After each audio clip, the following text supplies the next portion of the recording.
വളരെ തെറ്റിദ്ധരിപ്പിച്ച് സംസാരിക്കുകയാണ് സഭയിൽ. 1-ാം തീയതി കൊടുക്കാമെന്ന് മന്ത്രി പറഞ്ഞു. 1-ാം തീയതി കൊടുത്തില്ല, 3-ാം തീയതി കൊടുത്തു. അത് മറക്കരുത്. കഴിഞ്ഞ 2021 ജൂലൈ മുതൽ ശമ്പളം പല ഘട്ടങ്ങളായി കിട്ടിക്കൊണ്ടിരുന്നത് മാറി ബാങ്കിൽ നിന്ന് ട്രാൻസ്ഫർ ചെയ്ത് വരാൻ അവധി ദിവസമാണ്. ഒരു ട്രാൻസ്ഫർ ചെയ്യാൻ ഒരു ദിവസം താമസം വന്നപ്പോൾ 1-ാം തീയതിക്ക് പകരം 3-ാം തീയതി കൊടുത്തു. അത് 3 എന്നുള്ളത് മറച്ചിട്ട് ഈ മാസവും 1-ാം തീയതി കൊടുത്തില്ല. ഇത് ഒരു സഭയെ തെറ്റിദ്ധരിക്കുക, ഒരു നാടിനെ തെറ്റിദ്ധരിപ്പിക്കുകയും KSRTCയിലെ മുഴുവൻ ജീവനക്കാരെയും കളിയാക്കുന്നതിന് അവർ പറയില്ല. വിൻസെന്റിന് ആ കണക്കറിയില്ലെങ്കിൽ അദ്ദേഹത്തിന് കൊടുക്കാം. അദ്ദേഹത്തിന്റെ സംഘടനയിൽ വഴങ്ങുന്നില്ല. അദ്ദേഹത്തിന്റെ സംഘടനയിൽ ഒരു കുറച്ച് സമയമുള്ളെന്ന് സ്പീക്കർ സാർ പറയുമ്പോൾ അത് അനുസരിക്കുക. അദ്ദേഹത്തിന് എന്നെ കണ്ടു കഴിഞ്ഞാൽ ഈ രേഖകൾ കൊടുക്കാം. അദ്ദേഹത്തിന്റെ രേഖ നിയമസഭയിൽ പറയുന്ന രേഖയാണ്. കള്ളത്തരം പറയാൻ പറ്റില്ല. ഇവിടെ കള്ളം പറയാൻ പറ്റില്ല. സത്യമാണ് പറയുന്നത്. ഈ സർക്കാർ കഴിഞ്ഞ ഒരു വർഷത്തിനിടയിൽ ജീവനക്കാർക്ക് ചെലവ് ചുരുക്കിയും വരുമാനം വർദ്ധിച്ചും ജീവനക്കാർക്ക് കൊടുക്കാനുള്ള കിട്ടാവുന്ന എല്ലാ പണവും ശേഖരിച്ച് കൊടുത്തുകൊണ്ടിരിക്കുകയാണ്. KSRTC ഡ്രൈവിംഗ് സ്കൂളിൽ പുതിയ കാർ, പുതിയ ബൈക്ക്, പുതിയ സ്കൂട്ടർ, സിമുലേറ്റർ 6 ലക്ഷം രൂപയ്ക്ക് മേളിൽ വിലയുള്ള സിമുലേറ്റർ ഇതിലാണ് പഠിപ്പിക്കുന്നത്. തിയറി ക്ലാസ്, മെക്കാനിക്കൽ ക്ലാസ് പഠിപ്പിക്കും. ഇതെല്ലാം ചേർത്തുകൊണ്ട് വരുമാനം 76,86,000 രൂപ, ചിലവ് 33,200 രൂപ, ലാഭം 41,84,000 രൂപ. വളരെ ദാരിദ്ര്യം പിടിച്ചൊരു ബിസിനസ് ആണെന്ന് മനസ്സിലായല്ലോ ഈ ഡ്രൈവിംഗ് സ്കൂൾ എന്ന് പറയുന്നത്. വളരെ ബുദ്ധിമുട്ടുള്ള, വളരെ മോശമായ ഒരു ഇനി എത്ര സമയം വേണം? ഇനി മോട്ടോർ ബൈക്കിലേക്ക് കയറി അവസാനിപ്പിക്കുക. മോട്ടോർ ബൈക്കിൽ ഡിപ്പാർട്ട്മെന്റിൽ ഒന്ന് കയറി ഒന്ന് കറങ്ങി അങ്ങ് ഇറങ്ങും. ഇനി 107 കോടിയാണ് ഈ വർഷം ബഹുമാനപ്പെട്ട മന്ത്രി ഈ ബഡ്ജറ്റിൽ വെച്ചിരിക്കുന്നത്. അതുകൂടി ആദ്യ മാസങ്ങളിൽ തന്നെ റിലീസ് ചെയ്താൽ വണ്ടികൾ ഇങ്ങനെ വന്നുകൊണ്ടിരിക്കുക. പെട്ടെന്ന് തന്നെ കേരളത്തിലെ KSRTCയുടെ ബസ്സുകൾ മുഴുവൻ പുതിയതായിട്ട് അങ്ങ് മാറും. വളരെ പെട്ടെന്ന് മാറ്റാൻ കഴിയും. കാരണം നിലവിൽ നമ്മൾ ഏതാണ്ട് എല്ലാം 100-200 വണ്ടികൾക്ക് ഓർഡർ കൊടുത്തിട്ടുണ്ട്. അത് വെച്ചാണ് ടെൻഡർ വിളിച്ചത്. പൈസ വരുന്ന മുറയ്ക്ക് നമ്മൾ വാങ്ങിക്കൊണ്ടിരിക്കും. ഇനി നിർത്തില്ല. അതായത് അവരോട് പറഞ്ഞിരിക്കുന്നത് ഇനി സപ്ലൈ കമ്പനിക്കാർ നിർത്താൻ പാടില്ല, വണ്ടി വന്നുകൊണ്ടേയിരിക്കണം എന്നാണ്. ബഹുമാനപ്പെട്ട ഗതാഗത വകുപ്പ് മന്ത്രി, എത്ര മിനിറ്റ്? ആകെ 40 മിനിറ്റാണ്. സർ, ഈ സംസ്ഥാനത്തെ ഗതാഗത രംഗത്ത് KSRTCയാണ് മലയാളിയുടെ മനസ്സിൻ്റെ ഏറ്റവും വലിയ ഒരു ആകർഷണം. ഇവിടെ ശ്രീ പ്രൊഫസർ ജയരാജൻ്റെ പ്രസംഗത്തിൽ പറഞ്ഞ പോലെ മലയാളി എന്ന് പറയുമ്പോൾ അവർ ആദ്യം ഓർക്കുന്നത് KSRTCയെക്കുറിച്ചാണ്. കാരണം കേരളത്തിൻ്റെ അടയാളം, കഥകളി എന്ന രൂപം പോലെ തന്നെ മലയാളിയുടെ മനസ്സിൽ പതിഞ്ഞിരിക്കുന്ന ഒന്നാണ് KSRTC. ആ KSRTCയുടെ ഉന്നമനത്തിന് വേണ്ടി കഴിഞ്ഞ 9 വർഷത്തിനിടയിൽ 10,000 കോടി രൂപ ചെലവഴിച്ച സർക്കാരാണ് കേരളത്തിലെ ശ്രീ പിണറായി വിജയൻ നേതൃത്വം കൊടുക്കുന്ന ഇടതുമുന്നണി സർക്കാർ. ഇതുകൂടാതെ എല്ലാ സമയത്തും ഇതിൽ ഇടപെടുകയാണ്. ഞാനിപ്പോൾ ഇതിൻ്റെ മന്ത്രിയെ ചുമതലയെടുത്തിട്ട് 1 വർഷം കഴിയുന്നുള്ളൂ. ഡിസംബർ മാസത്തിൽ ഞാൻ ചുമതലയെടുക്കുമ്പോൾ അന്ന് ആദ്യമായി ബഹുമാനപ്പെട്ട മുഖ്യമന്ത്രി എന്നെ വിളിച്ച് പറഞ്ഞൊരു കാര്യമുണ്ട്.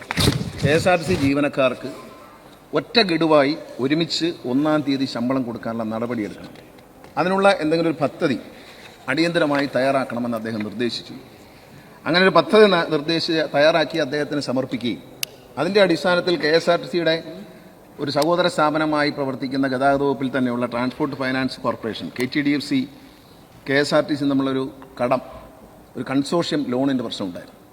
അത് പരിഹരിക്കുന്നതിന് വേണ്ടി ബഹുമാനപ്പെട്ട ധനകാര്യമന്ത്രിയെയും എന്നെയും കൂടെ ഇരുത്തി ബഹുമാനപ്പെട്ട മുഖ്യമന്ത്രി നേരിട്ട് സംസാരിക്കുകയും 650 കോടി രൂപ KTDFC കൊടുക്കാനുള്ള KSRTCയുടെ കടം ഈ 10,000 കോടി കൂടാതെ അനുവദിച്ചു കൊടുക്കുകയും ചെയ്തുകൊണ്ടാണ് ഇന്ന് നമുക്ക് കഴിഞ്ഞ 2024 ഓഗസ്റ്റ് മാസം മുതൽ ഒറ്റത്തവണയായി ശമ്പളം കൊടുക്കാനും ഈ മാസം മുതൽ 1-ാം തീയതി ശമ്പളം കൊടുക്കാനും കഴിഞ്ഞത്. ഇവിടെ ചില ആളുകൾ തെറ്റിദ്ധരിപ്പിച്ചു. കാരണം മന്ത്രി പറഞ്ഞു ജനുവരിയിൽ കൊടുക്കും, ഫെബ്രുവരിയിൽ കൊടുക്കും. ഇതെല്ലാം പറയുമ്പോൾ സാർ കാര്യം മനസ്സിലായത് പോക്കറ്റിൽ പൈസ വെച്ചിട്ട് എടുത്ത് കൊടുക്കാത്തതല്ല സാർ. പണം 100 കോടി രൂപയാണ് സ്റ്റേറ്റ് ബാങ്ക് ഓഫ് ഇന്ത്യയിൽ നിന്ന് ഓവർ ഡ്രാഫ്റ്റ് എടുത്തേക്കുന്നത്. 10.9% പലിശയ്ക്കാണ് എടുത്തിരിക്കുന്നത്. ഈ ഗവൺമെന്റ് ജീവനക്കാരുടെ മനസ്സ് മനസ്സിലാക്കിക്കൊണ്ട് അവരുടെ ബുദ്ധിമുട്ട് മനസ്സിലാക്കിക്കൊണ്ട് KSRTC ജീവനക്കാരിൽ പലരും ഹൃദയത്തിന്റെ അസുഖം കൊണ്ട് മരിച്ചിട്ടുണ്ട്. ധാരാളം ആളുകൾ ആത്മഹത്യ ചെയ്തിട്ടുണ്ട്. ഇതിനൊരു പരിഹാരം ഉണ്ടാക്കണമെന്ന ലക്ഷ്യത്തോടെ കഴിഞ്ഞ കാലാകാലങ്ങളായി KSRTCയുള്ള കെടുകാര്യസ്ഥതയുടെ ഫലമായി വന്ന കടം, ഇന്ത്യയിലെ ഒരു പൊതുഗതാഗത സംവിധാനത്തും ഇല്ലാത്ത പെൻഷൻ സംവിധാനങ്ങൾ, ഇതെല്ലാം കൊണ്ട് KSRTC തകർന്നിരിക്കുകയാണ്. ആ തകർന്നിരിക്കുന്ന അവസ്ഥയിൽ ഈ പൊതുമേഖലാ സ്ഥാപനത്തെ പിടിച്ചു നിർത്താൻ വേണ്ടി 10,000 കോടി ചെലവാക്കിയത് കൂടാതെ പിന്നീട് മുഖ്യമന്ത്രിയുടെ നേരിട്ടുള്ള ഇടപെടലുമായി നമ്മൾ വളരെ തെറ്റിദ്ധരിപ്പിച്ച് സംസാരിക്കുകയാണ് സഭയിൽ. 1-ാം തീയതി കൊടുക്കാമെന്ന് മന്ത്രി പറഞ്ഞു. 1-ാം തീയതി കൊടുത്തില്ല, 3-ാം തീയതി കൊടുത്തു. അത് മറക്കരുത്. കഴിഞ്ഞ 2021 ജൂലൈ മുതൽ ശമ്പളം പല ഘട്ടങ്ങളായി കിട്ടിക്കൊണ്ടിരുന്നത് മാറി ബാങ്കിൽ നിന്ന് ട്രാൻസ്ഫർ ചെയ്ത് വരാൻ അവധി ദിവസമാണ്. ഒരു ട്രാൻസ്ഫർ ചെയ്യാൻ ഒരു ദിവസം താമസം വന്നപ്പോൾ 1-ാം തീയതിക്ക് പകരം 3-ാം തീയതി കൊടുത്തു. അത് 3 എന്നുള്ളത് മറച്ചിട്ട് ഈ മാസവും 1-ാം തീയതി കൊടുത്തില്ല. ഇത് ഒരു സഭയെ തെറ്റിദ്ധരിക്കുക, ഒരു നാടിനെ തെറ്റിദ്ധരിപ്പിക്കുകയും KSRTCയിലെ മുഴുവൻ ജീവനക്കാരെയും കളിയാക്കുന്നത്. അവർ പറയില്ല കിട്ടിയില്ല, ഒരു ജീവനക്കാരും പറയില്ല അത് കിട്ടിയില്ല എന്നുള്ളത്. കിട്ടി, അടുത്ത മാസം തൊട്ട് 1-ാം തീയതി കൊടുക്കും. അതിനുള്ള സംവിധാനങ്ങളെല്ലാം ഒരുക്കിയിട്ടാണ് ഈ സർക്കാർ ഈ ധനാഭ്യർത്ഥനയിൽ മറുപടി പറയുന്നത്. തീർച്ചയായിട്ടും ഇവിടെ നടന്ന സംഭാഷണങ്ങളിലെല്ലാം KSRTCയുള്ള താല്പര്യം ഭരണപക്ഷ പ്രതിപക്ഷ വ്യത്യാസമില്ലാതെ എല്ലാവരും കാണിച്ചു. നമ്മൾ KSRTC ജീവനക്കാരുടെ ഭാഗത്താണ്. അവരെ നല്ല സജീവമായ പ്രവർത്തനം കൊണ്ട് വലിയൊരു ഇമ്പ്രൂവ്മെൻ്റ് ഉണ്ടാക്കാൻ KSRTC കഴിഞ്ഞിട്ടുണ്ട്. അവരുടെ ഈ പറഞ്ഞ പോലെ ഒരുപാട് ശാരീരികവും മാനസികമായ പ്രശ്നങ്ങൾ പരിഹരിക്കുന്നതുകൊണ്ട് KSRTCക്ക് ഓൺലൈൻ ഡോക്ടറുടെ സേവനം ലഭ്യമാക്കിയിട്ടുണ്ട് ജീവനക്കാർക്ക് വേണ്ടിയിട്ട്. അതുപോലെ വിരമിച്ച ജീവനക്കാർക്കുള്ള കുടിശ്ശിക ആനുകൂല്യങ്ങൾ സമയബന്ധമായി കൊടുത്തുകൊണ്ടിരിക്കുകയാണ്. അതിന് സമഗ്രമായ നടപടി സ്വീകരിച്ചിട്ടുണ്ട്. അതിൻ്റെ കൃത്യമായ കണക്ക് പറയാൻ സാർ എന്നെ അനുവദിക്കും. അതിൻ്റെ കണക്ക് ശ്രീ വിൻസെൻ്റ് അദ്ദേഹത്തിൻ്റെ പ്രസംഗത്തിൽ ചില കണക്കുകൾ പറഞ്ഞു. അതല്ല അതിൻ്റെ കണക്ക്. അദ്ദേഹത്തിനോട് ഈ ബോധ്യപ്പെടാൻ വേണ്ടി ഇന്നത്തെ കണക്കാണ് ഞാൻ പറയുന്നത്. 1/1/2024 മുതൽ 28/2 2-ാം മാസം വരെ, ഇന്നത്തെ കണക്കല്ല, നൽകിയ ആനുകൂല്യങ്ങൾ ആണ്. DCRG CVP ഇനത്തിൽ 69,77,00,000 രൂപ. 3/24/23 വരെ, 3/23/2021 3-ാം മാസം വരെയുള്ള റിട്ടയർ ചെയ്തിട്ടുള്ള ആൾക്കാർക്കുള്ള ആനുകൂല്യങ്ങൾ നൽകിയിട്ടുണ്ട്. ആ ഡേറ്റ് വരെയാണ് ഇപ്പോൾ കൊടുത്തുകൊണ്ടിരിക്കുകയാണ്, എല്ലാ ദിവസവും കൊടുത്തുകൊണ്ടിരിക്കുകയാണ്. PF ഇനത്തിൽ 25,57,00,000 രൂപ കൊടുത്തു. PF ലോൺ കൊടുക്കുന്ന വകയിൽ 13,78,00,000, 1,00,000 രൂപ മുതൽ 50,000 രൂപ വരെ ഇപ്പം സ്ഥിരമായി നമ്മൾ ലോൺ അനുവദിച്ച് കൊടുക്കാറുണ്ട്. പിന്നെ NDR ഇനത്തിൽ ബാങ്കുകളിൽ നിന്നെടുത്ത ലോണ് തിരിച്ചടയ്ക്കുന്ന ഇനത്തിൽ ഒരു വർഷത്തെ കാര്യമാണ് ഞാൻ പറയുന്നത് കേട്ടോ, 30,96,00,000 രൂപ. മെഡിക്കൽ ആനുകൂല്യങ്ങൾ 1,88,00,000 രൂപ. SLI state life insurance GIS ഇനത്തിൽ 28,93,00,000 രൂപ. NPS ഇനത്തിൽ 5,14,00,000 രൂപ. ഇതെല്ലാം പൂർത്തിയായി എന്നല്ല പറയുന്നത്. അങ്ങനെ 173,03,00,000 രൂപ ഈ ഒരു വർഷത്തിനിടയിൽ ജീവനക്കാരുടെ കാര്യങ്ങൾക്ക് വേണ്ടി മാത്രം ഈ സർക്കാർ ചെലവഴിച്ചിട്ടുണ്ട് എന്ന് അഭിമാനത്തോടെ പറയാൻ കഴിയും. വിൻസെന്റിന് ആ കണക്കറിയില്ലെങ്കിൽ അദ്ദേഹത്തിന് കൊടുക്കാം. അദ്ദേഹത്തിന്റെ സംഘടനയിൽ വഴങ്ങുന്നില്ല, അദ്ദേഹത്തിന്റെ സംഘടനയിൽ അല്ല ഒരു കുറച്ച് സമയമുള്ളെന്ന് സ്പീക്കർ സാർ പറയുമ്പോൾ അത് അനുസരിക്കുക. അദ്ദേഹത്തിന് എന്നെ കണ്ടു കഴിഞ്ഞാൽ ഈ രേഖകൾ കൊടുക്കാം. അദ്ദേഹത്തിന്റെ രേഖ നിയമസഭയിൽ പറയുന്ന രേഖയാണ്, കള്ളത്തരം പറയേണ്ട പറ്റില്ല. ഇവിടെ കള്ളം പറയാൻ പറ്റില്ല, സത്യമാണ് പറയുന്നത്. ഈ സർക്കാർ കഴിഞ്ഞ ഒരു വർഷത്തിനിടയിൽ ജീവനക്കാർക്ക് ചെലവ് ചുരുക്കിയും വരുമാനം വർദ്ധിച്ചും ജീവനക്കാർക്ക് കൊടുക്കാനുള്ള കിട്ടാവുന്ന എല്ലാ പണവും ശേഖരിച്ച് കൊടുത്തുകൊണ്ടിരിക്കുകയാണ്. അപ്പോൾ അത് മനസ്സിലാക്കി നമ്മൾ മുന്നോട്ട് പോകണം.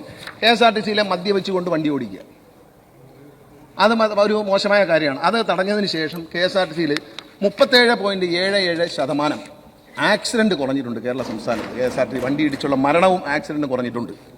അതുപോലെ ബസ് ഡിപ്പോകളിൽ ജീവനക്കാരുടെ സൗകര്യങ്ങൾ, പാലക്കാട് MLA ഇവിടെ ഇരിപ്പുണ്ട്. പാലക്കാട് ഡിപ്പോയിൽ സ്പോൺസറെ കണ്ടുപിടിച്ചിട്ടാണ്. കരുനാഗപ്പള്ളി MLA ഇവിടെയുണ്ട്. അവരെ യാത്രക്കാർ വിശ്രമിക്കുന്ന മുറി അവിടുത്തെ മുൻ MLA രാമേന്ദ്രനും ശ്രീ മഹേഷും പണം നൽകി വെച്ച കെട്ടിടമാണ്. ആ കെട്ടിടത്തിലെ വിശ്രമമുറി സ്പോൺസറെ കണ്ടുപിടിച്ച് നേരിട്ട് ജീവനക്കാർ കിടക്കുന്ന മുറി എയർ കണ്ടീഷൻ ചെയ്ത് കൊടുക്കുന്നുണ്ട്. കേരളത്തിലെ ആദ്യത്തെ എയർ കണ്ടീഷൻ ചെയ്ത വിശ്രമമുറി ഉള്ളത് കരുനാഗപ്പള്ളിയിലാണ്. പാലക്കാട് ഡിപ്പോയിലെ ജീവനക്കാരിരിക്കുന്ന ഓഫീസ്, കേരളത്തിൽ ആദ്യമായി KSRTCയിലെ ഓഫീസ് സമ്പൂർണ്ണമായി എയർ കണ്ടീഷൻ ചെയ്തു. ജീവനക്കാർ കിടക്കുന്ന മുറികളും അവർക്ക് എയർ കണ്ടീഷൻ, അവരെ വിശ്രമിക്കുന്ന മുറികളും എയർ കണ്ടീഷൻ ചെയ്തു. കാരണം അവർ വിശ്രമിച്ചിട്ട് വണ്ടി ഓടിക്കുമ്പോൾ അപകടം കുറഞ്ഞിരിക്കും എന്നുള്ളതുകൊണ്ട് ഇനി KSRTC നിർമ്മിക്കുന്ന എല്ലാ കെട്ടിടങ്ങളിലും MLA ഫണ്ട് ഉപയോഗിച്ച് നിർമ്മിക്കുന്നുണ്ട്, സർക്കാരിൻ്റെ ഖജനാവിൽ നിന്നുള്ള ഫണ്ട് ഉപയോഗിച്ച് നിർമ്മിക്കുന്നുണ്ട്. ഇതിനെല്ലാം എയർ കണ്ടീഷൻ ചെയ്ത ഓഫീസുകളും എയർ കണ്ടീഷൻ ചെയ്ത വിശ്രമ മുറികളും ഉണ്ടാവും ജീവനക്കാർക്ക്. അങ്ങനെ ഒരു വലിയ മാറ്റം KSRTCയിലെ ജീവനക്കാർക്ക് അവരുടെ സൗകര്യങ്ങൾ മാറുകയാണ്, അവരുടെ തൊഴിൽ സാഹചര്യങ്ങൾ മാറുകയാണ്. അതുപോലെ KSRTCയിൽ ചെലവ് ചുരുക്കലിന് വേണ്ടിയിട്ട് വളരെയധികം നടപടികൾ സ്വീകരിച്ചു. അത് പോരാ എന്ന് തോന്നിക്കൊണ്ട് ഈ ആഴ്ചയിൽ തന്നെ ജീവനക്കാരുടെയും അവരുടെ സംഘടനകളുടെയും അഭിപ്രായം തേടുകയാണ്. എവിടെയൊക്കെ ചെലവ് ഒഴിക്കാം, 10 പൈസ കുറയ്ക്കാൻ കഴിയുന്ന ഒരു സ്ഥലം ചൂണ്ടിക്കാണിച്ചാൽ അത് കുറച്ചുകൊണ്ട് KSRTC ചെലവ് കുറച്ച് മുന്നോട്ട് പോകുകയും വരവ് വർദ്ധിപ്പിക്കുകയും ചെയ്യാനാണ് നമ്മുടെ നടപടികൾ മുന്നോട്ട് പോകുന്നത്. KSRTCയുടെ എല്ലാ MLAമാരോടും നന്ദി പറയുക. KSRTCയുടെ വളർച്ചയ്ക്ക് വേണ്ടി MLAമാർ അവരുടെ ഫണ്ടുകൾ നൽകി. പലപ്പോഴും പല ഏജൻസികളെ ഏൽപ്പിച്ചത് കുഴപ്പത്തിലായപ്പോൾ ഞാൻ വന്നപ്പോൾ ബഹുമാനപ്പെട്ട PWD മന്ത്രി ശ്രീ റിയാസുമായി ഞങ്ങൾ ചർച്ച ചെയ്യുകയും KSRTCയിലെ എല്ലാ സിവിൽ വർക്കുകളും, KSRTCയുടെ സിവിൽ വിങ്ങിൻ്റെ പ്രവർത്തനം ഏതാണ്ട് അവസാനിപ്പിച്ചിരിക്കുകയാണ്. എല്ലാ സിവിൽ വർക്കുകളും ഇനി മേലിൽ PWD ബിൽഡിങ്സ് ആണ് ചെയ്യുന്നത്. അതുകൊണ്ട് അതിലെ സെൻറ്റേജ് ചാർജ് ഒഴിവാകുകയാണ്. ഒരു MLA 1 കോടി രൂപ കൊടുത്താൽ 8% വരെ സെൻറ്റേജ് ചാർജ് പോകുമായിരുന്നു. ആ സെൻറ്റേജ് ചാർജ് ഇല്ലാതെ PWD ബിൽഡിങ്സ് ആണ് ഇപ്പോൾ ചെയ്യുന്ന. എല്ലാ MLAമാർക്കും അറിയാം അവരവരുടെ മണ്ഡലങ്ങളിലെ വർക്കുകൾ വളരെ വേഗത്തിൽ പ്രോഗ്രസ് ചെയ്യാണ്. ഇപ്പോൾ ചെങ്ങന്നൂർ ബസ് സ്റ്റേഷൻ അതിനെ പൊളിച്ചു മാറ്റൽ ദിവസങ്ങൾ കൊണ്ടാണ് പൂർത്തിയാക്കിയത്. ബഹുമാനപ്പെട്ട മന്ത്രി ഇവിടെ ഇരിപ്പുണ്ട്. അതുപോലെ ചങ്ങനാശ്ശേരി MLA അദ്ദേഹത്തിന്റെ മണ്ഡലത്തിൽ പൊളിച്ചു മാറ്റിയെടുത്ത് കെട്ടിട നിർമ്മാണം തുടങ്ങിക്കഴിഞ്ഞു. അത് അടുത്തായി വരാൻ വന്ന് ചങ്ങനാശ്ശേരി കഴിഞ്ഞാൽ ഇന്ന് ഇവിടെ കായംകുളം MLA പറഞ്ഞു അത് വളരെ വേഗം പൊളിച്ചു മാറ്റി അതിന്റെ AS ആവുകയാണ്, ചെങ്ങന്നൂരിന്റെ AS ആവുകയാണ്. പണമില്ല എന്ന് പറയുന്നത് ശരിയല്ല. ധനകാര്യമന്ത്രി അതിൽ പണം മാറ്റി വെച്ചിട്ടുണ്ട്. കൊട്ടാരക്കര, ചെങ്ങന്നൂർ, കായംകുളം, കൊട്ടാരക്കര, മലപ്പുറം, പിന്നെ കൊല്ലം, ഈ സ്ഥലങ്ങളിലെല്ലാം ഗുരുവായൂർ പുതിയ മന്ദിരങ്ങൾ നിർമ്മിക്കാനുള്ള നടപടികളായിട്ടുണ്ട്. അതിന്റെ AS വരുന്ന മുറയ്ക്ക് എല്ലാം ഇപ്പം വന്നത് PWDക്ക് പോവുകയാണ്. PWD വളരെ വേഗത്തിലാണ് വർക്ക് ചെയ്യുന്നത്. MLA മാർക്ക് അതാത് മണ്ഡലങ്ങളിൽ ഇത് മോണിറ്റർ ചെയ്യാൻ കഴിയും. ഇപ്പൊ വിഴിഞ്ഞത്ത് സ്പോൺസറെ കണ്ടുപിടിച്ച് ഞാൻ അത് മൊത്തം വൃത്തിയാക്കി തന്നു. അതെല്ലാം മനസ്സിലാക്കണം. അതിനകത്ത് രാഷ്ട്രീയമൊന്നുമില്ല. എല്ലാ ബസ് സ്റ്റേഷനും മനോഹരമായിരിക്കണം. പരമാവധി ബസ് സ്റ്റേഷൻ പെരുമ്പാവൂർ MLA ഉണ്ട്, അദ്ദേഹത്തിനെ അറിയാം. ആ ബസ് സ്റ്റേഷൻ ബ്രാൻഡ് ചെയ്യാൻ വേണ്ടി അദ്ദേഹം ഒരാളെ കൊണ്ടുവരാമെന്ന് പറഞ്ഞു. നമ്മളും ശ്രമിച്ചുകൊണ്ടിരിക്കുകയാണ്. അത് ബ്രാൻഡ് ചെയ്തിട്ട് വളരെ ബ്രാൻഡ് ന്യൂ ആക്കി മാറ്റി നല്ല സ്റ്റൈലാക്കി മാറ്റിയിട്ട് സൗകര്യങ്ങളോടി ബസ് സ്റ്റേഷനുകളെ ബ്രാൻഡ് ചെയ്ത് പ്രൈവറ്റ് കമ്പനികളുടെ സഹായത്തോടെ ബ്രാൻഡ് ചെയ്യാനാണ് നമ്മൾ ഉദ്ദേശിക്കുന്നത്. അങ്ങനെ KSRTCയുടെ ഒരു മുഖച്ഛായ മാറും. അതുപോലെ പഴയ വണ്ടികളാണ് നമ്മൾ ഓടിക്കുന്നത്. അപ്പോൾ ആ വണ്ടികളുടെ ഒരു പ്രശ്നം എന്ന് പറഞ്ഞാൽ നമുക്ക് പിന്നെ ആ വണ്ടികൾ പലതും ഡാമേജിനാണ്. അപ്പോൾ നമ്മുടെ ഒരു ഫ്ലീറ്റ് മോഡേണൈസേഷൻ എന്ന് പറയുന്നത് നടന്നുകൊണ്ടിരിക്കുന്നത് താഴെ തട്ടിലെല്ലാം സൂപ്പർ ഫാസ്റ്റ് വരും, എക്സ്പ്രസ് വരും. ഇത് പഴകുമ്പോൾ താഴോട്ട് പോകും. അപ്പോൾ മുകളിൽ നിന്നൊരു സൂപ്പർ ഫാസ്റ്റ് ഉണ്ടാക്കുന്ന ലാഭം ഒരു ഓർഡിനറി ബസ് കളയും. അപ്പോൾ അത് മാറാൻ വേണ്ടി നമ്മൾ ഈ ഹയർ ക്ലാസ് വണ്ടികൾ വാങ്ങുന്നതോടൊപ്പം താഴെ നിന്നും വണ്ടികൾ മാറ്റാം. ഗ്രാമപ്രദേശത്ത് ഓടുന്ന വാഹനങ്ങൾ പുതിയ ജനകീയ ആസൂത്രണത്തിൽ കടന്നു വന്ന പുതിയ ചെറിയ റോഡുകളിലും ഇടവഴികളിലും മലയോര മേഖലകളിലും കർഷക തൊഴിലാളികളുടെയും ആദിവാസികളും പട്ടികജാതി വിഭാഗത്തിൽപ്പെട്ടവരൊക്കെ താമസിക്കുന്ന മലയോര മേഖലകളിലേക്ക് ചെറിയ ബസ്സുകൾ 1.5 മീറ്ററുള്ള ബസ്സുകൾ 4 സിലിണ്ടറുള്ള ബഹുമാനപ്പെട്ട മന്ത്രി ബഡ്ജറ്റിൽ ധനകാര്യമന്ത്രി പറയേണ്ടത് 4 സിലിണ്ടറുള്ള ഫ്യൂവൽ മൈലേജ് കൂടുതൽ കിട്ടുന്ന ഒരു KSRTC ബസ്സിന് കിട്ടുന്ന മൈലേജ് 3 കിലോമീറ്ററാണ്. പക്ഷേ ഈ ചെറിയ വണ്ടിയിലേക്ക് മാറുമ്പോൾ അത് 7 മുതൽ 8 കിലോമീറ്റർ വരെ മൈലേജ് തരും. അപ്പോൾ തന്നെ വലിയ വ്യത്യാസം ഉണ്ടാവും. അപ്പോൾ ഈ നഷ്ടം വരാത്ത രീതിയിൽ രണ്ട് വശത്തും മാറ്റം വരുത്തിക്കൊണ്ട് ഗ്രാമീണ ബസ്സുകൾ ഇവിടെ എല്ലാവരും പറഞ്ഞു, ശ്രീമതി രമ പറഞ്ഞു ഗ്രാമീണ ബസ്സുകൾ വന്നാൽ ഇവിടെ എല്ലാവരും പറയും ഗ്രാമീണ ബസ്സുകൾ ഗ്രാമപ്രദേശം ഓടാൻ പറ്റിയ ചെറിയ ബസ്സുകൾ ഈ വലിയ ബസ്സിനകത്ത് 10 പേര് കോവിഡിന് ശേഷം ബസ് യാത്രക്കാരുടെ എണ്ണം കുറവാണ്. അപ്പോൾ ആ യാത്രക്കാരുടെ എണ്ണം കുറഞ്ഞാലും നമ്മൾ ആ വണ്ടി ഓടിക്കാതിരിക്കാൻ പറ്റത്തില്ല. അങ്ങനെ ഓടിക്കണമെങ്കിൽ മൈലേജ് കൂടുതൽ കിട്ടുന്ന ചെറിയ വണ്ടികൾ വരണം. അത്തരം വണ്ടികൾക്ക് മെയിൻ്റനൻസും കുറവാണ്. അപ്പോൾ നമ്മൾ യാത്രക്കാർക്ക് വേണ്ടി സൂപ്പർ ഫാസ്റ്റ് പ്രീമിയം AC ഒരു വണ്ടി വാങ്ങി. ആ വണ്ടി 70,000 കിലോമീറ്റർ ഓടിയിട്ടും അതിൻ്റെ പല വണ്ടികളിലെയും ഒരു വണ്ടിയുടെ മാത്രമേ ഉള്ളൂ ലൈനർ പോയിട്ടുള്ളൂ, ബാക്കി ഒരു വണ്ടിയുടെയും പോയിട്ടില്ല. ടയറുകൾ മാറ്റേണ്ടി വന്നിട്ടില്ല, ചെറിയ ടയറാണ്, മാറ്റേണ്ടി വന്നിട്ടില്ല. മറ്റ് മെയിൻ്റനൻസ് പ്രശ്നങ്ങളില്ല. എല്ലാ ദിവസവും അത് നന്നായി ഓടുന്നത്. ആ വണ്ടി ഒരു ദിവസം 10 വണ്ടി ഓടുന്നുണ്ട്. ശരാശരി ആ വണ്ടി ഒരു ദിവസം ഒരു വണ്ടി 10,000 രൂപ പ്രോഫിറ്റ് ഉണ്ടാകും. നമ്മൾ ഓരോ വണ്ടിയുടെയും പ്രോഫിറ്റ് നോക്കിയിട്ടാണ് ചെയ്യുന്നത്. അപ്പോൾ അങ്ങനെ ഒരു ഫ്ലീറ്റ് മോഡേണൈസേഷൻ വരെയാണ്. അത് മാത്രമല്ല മറ്റ് ഇതര വരുമാനങ്ങൾ എല്ലാവരും പറയാറുണ്ട്. സുശീൽ കമ്മീഷൻ പറയുന്നുണ്ട്, ഖന്ന റിപ്പോർട്ടിൽ പറയുന്നു, ട്രേഡ് യൂണിയൻസ് പറയുന്നു, രാഷ്ട്രീയ പ്രവർത്തകർ പറയുന്നു, മാധ്യമങ്ങൾ പറയുന്നു. ഇതര വരുമാനങ്ങൾ, ടിക്കറ്റ് ഇതര വരുമാനങ്ങൾ വർദ്ധിപ്പിക്കണം എന്നാണ് പറയുന്നത്. അതിനുവേണ്ടി നമ്മൾ KSRTCയുടെ ചരിത്രത്തിൽ വന്നിട്ട് ഏറ്റവും നല്ലൊരു പരിഷ്കാരമാണ് 2001 മുതൽ നടക്കുന്ന ബഡ്ജറ്റ് ടൂറിസം പദ്ധതി. അതിൻ്റെ വരുമാനം എന്ന് പറയുന്നത് മുൻ വർഷത്തേക്ക് അപേക്ഷിച്ച് ബഡ്ജറ്റ് ടൂറിസത്തിൻ്റെ വരുമാനം പ്രതിമാസം 1,68,00,000 രൂപ അധികമായി വരികയാണ്. അത്ര വർദ്ധിച്ചിരിക്കുകയാണ്. 1,62,00,000 രൂപയാണ് ഫെബ്രുവരി മാർച്ച് മാസത്തിൽ വന്നിരിക്കുന്ന പ്രതിമാസ ശരാശരി വർധനവ്. കേരളത്തിലെ ജനങ്ങൾ ഇന്നത് ഹൃദയത്തിലേറ്റിയിരിക്കുകയാണ് ഈ ടൂറിസം പരിപാടി. 84% വരുമാന വർധനവ്. ചെറിയ വർധനമല്ല, 84% വർധനവ് ഉണ്ടാക്കാൻ കഴിഞ്ഞിട്ടുണ്ട്. അതുപോലെ ഈ കടകൾ, ഒഴിഞ്ഞുകിടക്കുന്ന കടകൾ വാടകയ്ക്ക് കൊടുക്കണം. അതുപോലെ കൊറിയർ സർവീസ്. ആ കൊറിയർ സർവീസ് കഴിഞ്ഞ വർഷം ഇതേ വർഷത്തിൽ 2023 നേടിയത് 1,33,79,521 രൂപ. അതേസമയം ഈ വർഷം നേടിയിരിക്കുന്നത് 6,80,20,750 രൂപ. വലിയ വർധനവ് വന്നിരിക്കുന്നത്. അതുപോലെ ഈ സർവീസുകൾ ഇനി വീടുകളിൽ എത്തിക്കാനുള്ള ശ്രമത്തിലാണ്. ഈ കൊറിയർ ഇപ്പോൾ ബസ് സ്റ്റാൻഡിൽ വന്നാണ് വാങ്ങുന്നത്. അത് വീടുകളിൽ എത്തിക്കാൻ വേണ്ടി കുടുംബശ്രീ പോലുള്ള ഏതെങ്കിലും ഏജൻസി ഉപയോഗിച്ചുകൊണ്ട് വീടുകളിൽ എത്തിക്കുന്നതിനെ കുറിച്ചുള്ള ആലോചനയാണ്. അല്ലെങ്കിൽ ചെറുപ്പക്കാർക്ക് തൊഴിൽ കണ്ടെത്താനുള്ള ഒരു മാർഗ്ഗമായി നമ്മളെ വീടുകളിലേക്ക് ബൈക്കിൽ കൊണ്ടുതരാനുള്ള ഒരു സംവിധാനത്തെക്കുറിച്ചാണ് ഞങ്ങൾ പഠിച്ചുകൊണ്ടിരിക്കുന്നത്. അതോടനെ നടപ്പിൽ വരുത്താൻ കഴിയുമെന്ന് പ്രതീക്ഷിക്കുന്നു. അതുപോലെ കടമുറികൾ വാടകയ്ക്ക് കൊടുക്കും. കഴിഞ്ഞ കാലാകാലങ്ങളിൽ കേസുകൾ കൊടുത്തും KSRTCയുടെ കടമുറികൾ വാടകയ്ക്ക് കൊടുക്കാൻ പറ്റാതെ കുരുക്കിലിട്ടും ഉള്ളവർ ഒഴിഞ്ഞു തരാതെയും വാടക തരാതെയൊക്കെ നശിപ്പിച്ചുകൊണ്ടിരുന്നു. അതിലൊരു മാറ്റം വരുത്താൻ വേണ്ടി 9-ാം മാസം സെപ്റ്റംബറിൽ ആ സെക്ഷനിലിരുന്ന 18 പേരെയും ഒരുമിച്ച് സ്ഥലം മാറ്റി വേറൊരു ടീമിനെ വെച്ചു. ആ ടീം വന്നതിന് ശേഷം ഒഴിഞ്ഞു കിടന്ന 44 കടകൾ അവർ വാടകയ്ക്ക് കൊടുത്തു. ഈ മാർച്ച് 10 മുമ്പ് അവർ നേടിയിരിക്കുന്ന 31,70,70,000 രൂപയാണ് കിട്ടിയിരിക്കുന്നത്. ഇനിയും കേരളത്തിൽ 219 കടകൾ KSRTC ഒഴിഞ്ഞു കിടപ്പുണ്ട്. എന്തെന്ന് ചോദിച്ചാൽ നമ്മൾ ഞെട്ടുന്നൊരു കാര്യമാണ്. ആലുവ MLA ഉണ്ട്, അദ്ദേഹത്തിന് ഞാൻ സംസാരിച്ചു. ആലുവയിലടക്കം കടകൾക്കൊന്നും നമ്പർ ഇട്ടിട്ടില്ല. അതായത് ആലുവ, പത്തനംതിട്ട, മൂവാറ്റുപുഴ, തൊടുപുഴ, ആലുവ, നിലമ്പൂർ, മലപ്പുറം, ഇത്രയും സ്ഥലങ്ങളിൽ നമ്പർ ഇടാത്തതുകൊണ്ട് കടകൾ കൊടുക്കാൻ വയ്യ. മലപ്പുറം ഇപ്പോൾ നമ്മൾ പരിഹരിച്ചിട്ടുണ്ട്. മെയ് മാസം അവസാനം ഉദ്ഘാടനം ചെയ്യുകയും നമ്പർ ഇട്ട് ഉദ്ഘാടനം ചെയ്യും. മെയ് മാസം അവസാനം നമ്പർ ഇട്ട് കെട്ടിടം പണി പൂർത്തിയാക്കി ഉദ്ഘാടനം ചെയ്യും. ഇതെല്ലാം ഉദ്ഘാടനം കഴിഞ്ഞ കെട്ടിടങ്ങളാണ്. ഇതിനൊന്നും നമ്പർ ഇടാത്തതുകൊണ്ട് ഈ 219 കടകൾ ഒഴിഞ്ഞ് 219 കടകൾ കൊടുത്താൽ ഒരു 1.5 കോടി രൂപ KSRTCക്ക് അധിക വരുമാനം ഉണ്ടാവും. ഇത് നമ്മൾ ശ്രദ്ധിക്കാതെ പോകുന്ന ചില കാര്യങ്ങളാണ്. അതുപോലെ KSRTC ഒരു പുതിയ പരിഷ്കാരം, നാട്ടിലെ ഡ്രൈവിംഗ് വളരെ മോശമായിരുന്നു. ലൈസൻസുകൾ യാതൊരു വിലയുമില്ലാത്തതായി മാറി. നല്ല ലൈസൻസുകൾ ഉണ്ടാകണം. പരിശീലനം നേടിയ ഡ്രൈവർമാർ റോഡിലിറങ്ങിയാൽ അപകടം കുറയും. ശ്രീ ജയരാജ് അദ്ദേഹത്തിൻ്റെ പ്രസംഗത്തിൽ സൂചിപ്പിച്ചു. അങ്ങനെ വരുന്നതിനുള്ള ഒരു മാർഗ്ഗമായി KSRTC ഒരു ഡ്രൈവിംഗ് സ്കൂൾ തുടങ്ങാൻ തീരുമാനിച്ചു. അപ്പോൾ ഡ്രൈവിംഗ് സ്കൂളുകാരൊക്കെ പറഞ്ഞു, ഇവിടെ ഡ്രൈവിംഗ് സ്കൂൾ നടത്താൻ ഈ മന്ത്രി സമ്മതിക്കില്ല, ഇതെല്ലാം സ്ട്രിക്റ്റായി, നമ്മളെ വയറ്റത്തടിച്ചു, കഞ്ഞി പാർട്ടി ഇട്ടു എന്നൊക്കെ പറഞ്ഞു. നമ്മളൊന്ന് രസകരമായിട്ട് മറുപടി ഇത് കേൾക്കണം. KSRTC ഇതുവരെ 20 സ്ഥലങ്ങളിൽ ഡ്രൈവിംഗ് സ്കൂൾ തുടങ്ങാൻ തീരുമാനിച്ചു. അതിൽ 10 സ്ഥലത്ത് ആരംഭിച്ചു. ഇന്നലെ ചടയമംഗലം അടക്കം ബഹുമാനപ്പെട്ട മന്ത്രി ഉദ്ഘാടനം ചെയ്തു. നാളെ ഇവിടെ നിലമ്പൂര്, അതുപോലെ 4 സ്ഥലങ്ങളിൽ നാളെ ഉദ്ഘാടനം ചെയ്യുന്നുണ്ട്. ഇനി ചെയ്യാനുള്ളത് ചെയ്തത് തിരുവനന്തപുരം, ആറ്റിങ്ങൽ, ചാത്തന്നൂർ, എടപ്പാൾ, ചാലക്കുടി, മാനന്തവാടി, ചിറ്റൂർ, ചടയമംഗലം, വിതുര, കാട്ടാക്കട ചെയ്തു. ഇതുവരെ വരുമാനം, അത് ശ്രദ്ധിച്ച് കേൾക്കണ കാര്യം, ഇതുവരെ വരുമാനം 70, അതായത് സാധാരണ ചാർജാണ്. മറ്റ് കടക്കാർ മറ്റ് ഡ്രൈവിംഗ് സ്കൂൾ വാങ്ങുന്നതിനേക്കാൾ ചാർജ് കുറവ്. സ്ത്രീകൾക്കും പുരുഷന്മാർക്കും ഒരേ റേറ്റ്. പട്ടികജാതിപ്പെട്ടവർക്ക് 2000 രൂപ 2500 രൂപ കുറവ്.